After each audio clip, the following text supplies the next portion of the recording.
Charlamos con el sociólogo, especialista en comunicación, escritor Daniel Rosso. Hola Daniel, buenas noches. Buenas noches, ¿cómo están? ¿Cómo les va a ustedes? Hola Daniel, bienvenido. Muy bien, Dani.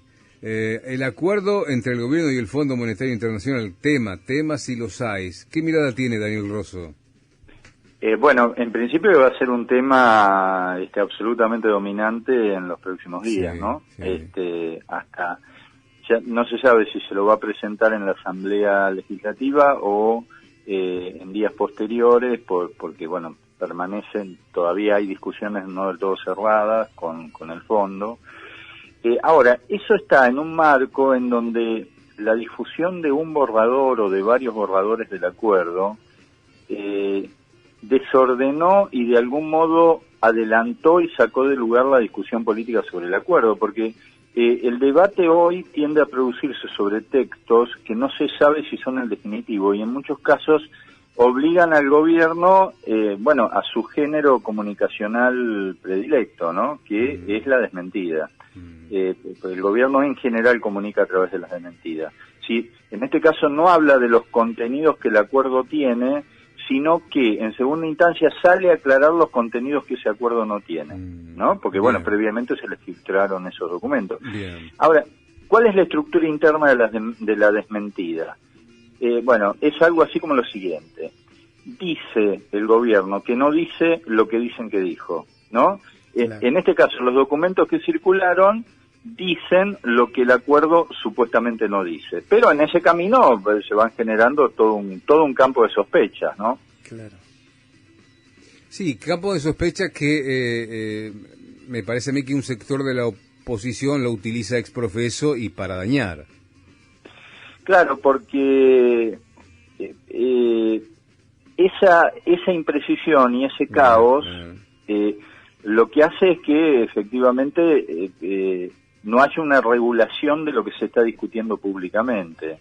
Es decir, lo que predomina es una lógica del trascendido y lo que decíamos anteriormente, y la desmentida. Lo último tiene que ver con las jubilaciones, por ejemplo. Si no sale a aclarar el presidente rápidamente, todo el mundo pensaba que tenía que ver con sus jubilaciones, ¿no? Más allá de... Claro, ¿no? claro, eso fue un caso concreto.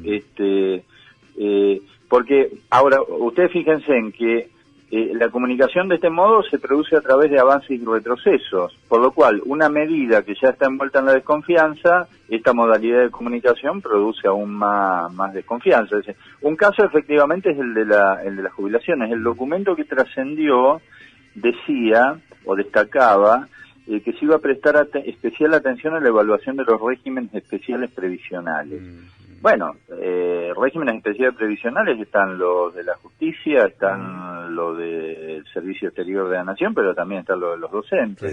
Claro. Y eso obviamente generó mucha inquietud. Y además el mismo documento dice, se le prestará también especial atención a los mecanismos que favorezcan, ustedes fíjense en el eufemismo, la prolongación voluntaria de la vida laboral de las personas. Esto quiere decir que en lugar de jubilarse un hombre a los 65 años, se jubila a los 70 y una mujer en lugar de los 60 a los 65. Sí. Entonces, ¿qué es lo que se está discutiendo en esta situación de caos? Bueno, en trazos gruesos, ¿cuánto vamos a tener que aportar cada uno de nosotros? Es decir, vos Oscar, vos Sergio, yo Daniel, todo el resto de la gente que está en el estudio. Es decir, ¿cuánto vamos a tener que aportar cada uno de nosotros para pagar la deuda de 44.500 millones de dólares que contrajo Juntos por el Cambio en la gestión anterior? Por ejemplo, les doy dos ejemplos. Si en lugar de un aumento del 20% de las tarifas de luz y gas que se está planteando el gobierno, te aumentan el 60% esas tarifas como quiere el fondo, esa diferencia del 40% son recursos que cada uno de nosotros deja de tener para la vida cotidiana y que terminan en el fisco por vía de la reducción de los subsidios y que son parte de una futura devolución de la deuda al FMI. Es decir, se van de mis bolsillos y de los bolsillos de ustedes y a la larga terminan en los bolsillos del fondo, ¿no? Claro. Es una transferencia regresiva. Lo mismo sucede con la ampliación de edad jubilatoria. Si alguien en lugar de jubilarse a los 65 años lo hace a los 70, la suma del monto de esos 60 meses de jubilación que el Estado deja de pagar, esos 5 años, también se van de los bolsillos de los argentinos y a lo largo terminan en los bolsillos del fondo. Entonces, lo que acá estamos discutiendo es una distribución regresiva del ingreso. Y en todo caso, lo que me parece que se va a discutir en los próximos días es de dónde sale ese dinero para pagarle en el mediano plazo al fondo.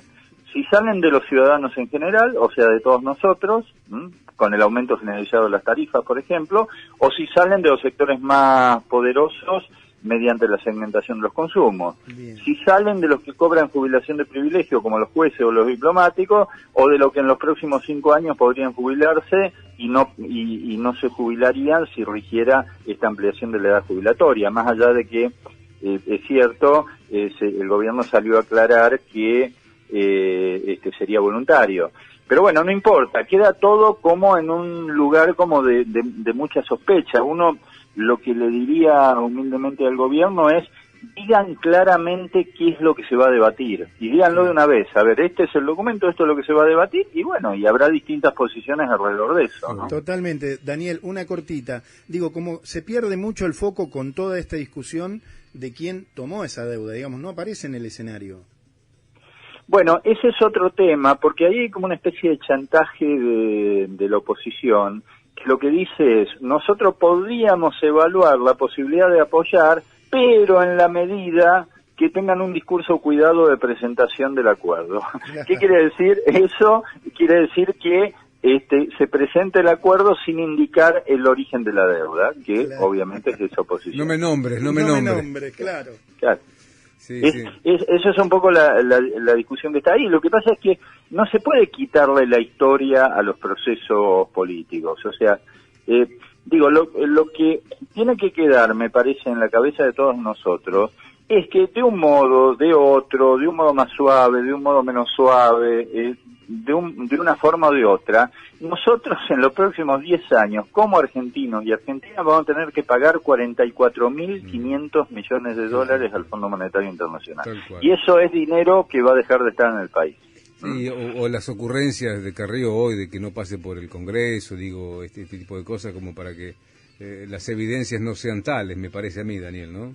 Sí, y además porque ahí hay como una especie de juego a retener la imagen de parte del sector de Carrió dentro de Juntos por el Cambio de la institucionalidad. Claro. Supuestamente ellos ayudan de ese modo a la institucionalidad. Claro. Lo que habría que decir es que se ayudaría mucho más a la institucionalidad si no se hubiera contraído esa deuda, ¿no? Muy bien. Totalmente, Daniel. Daniel, gracias por ayudarnos a pensar siempre. Te mando un abrazo, gracias a ustedes, un abrazo grande a todos, a todas y a la audiencia en general. Hasta la próxima. Abrazo, Daniel. Sociólogo, especialista en comunicación política en Va por Vos, Daniel Ross.